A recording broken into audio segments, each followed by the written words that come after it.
Assalomu alaykum, hurmatli kuzatuvchilar, hurmatli hamshahrilar, fermerlar, dehqonlar. Bizlarda hozir g'allaga suspenziya, ya'ni barg orqali turli xil oziqlantiruvchi moddalar berishda fermerlar qanaqa dori bersam ekan deb o'ylanayotganmiz. Bizlarda o'sha mahsulotlar bor. Sizlarga tanishtirib o'tamiz. Birinchi mahsulotimiz yangi Paradox Gold.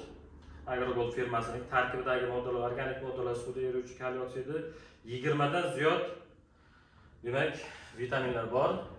Hektariga bu g'alla uchun 1,5-2 litr. Birinchisi Paradox Gold, o'simlikni faol o'suv davrida beriladi.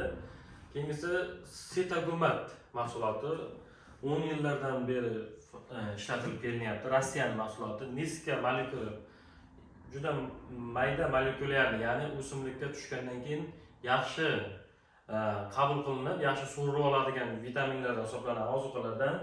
Buni ham hektariga 1-2 litr, 10 litrlik shunaqa har xil qadoqlarda bo'ladi. Bizlarda hozir 10 litrlik mahsuloti bor.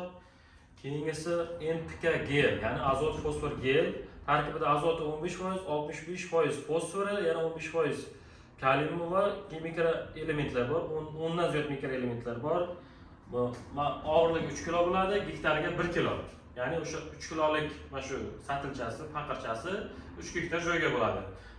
Bu o'zimizda O'zbekistonda ishlab chiqariladi. Pastdagi Nano Gold mahsuloti azot, fosfor, kaliy miqdori, misol uchun azoti yo'q bunda 0%, fosfor 50%, kaliysi 50%. Ya'ni o'simlikni o'sha tuplash davridan shonalash davriga o'tganda, ya'ni boshqa chiqarib boshlagan davrda berilsa yaxshi bo'ladi. Bu ham 3 kilolik o'sha 3 gektar joyga bo'ladi. 3 tonnagacha suvga aralashtirib, suspenziya holatda ishlatilsa bo'ladi. Keyingisi bu Turkiyaning mahsuloti. Keyingisi suspenziyamiz Enpozink, ya'ni azot, fosfor va mikro element bo'lgan rux mahsuloti bor. Bu tuplatishga hozirgi vaqtga juda yaxshi va orqada qoladigan bug'doy yoki arpa bo'ladigan bo'lsa, o'sha ishlatga ma'qul.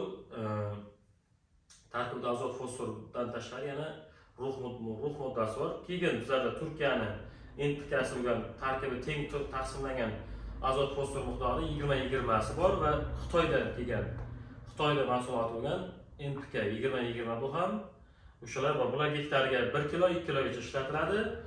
Bu aytib tanishtirib o'tgan suspenziyamiz hektariga 1,5-2 litrgacha. O'shalar bor.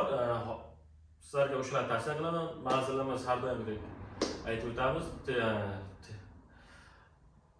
Jomboy tumani markazi, tuman hokimligi ro'parasi Best Agro do'koni. Yana skladimiz bu yoqda Jomboyning markazida 3 km uzoqlikda eski Jomboy yo'lda.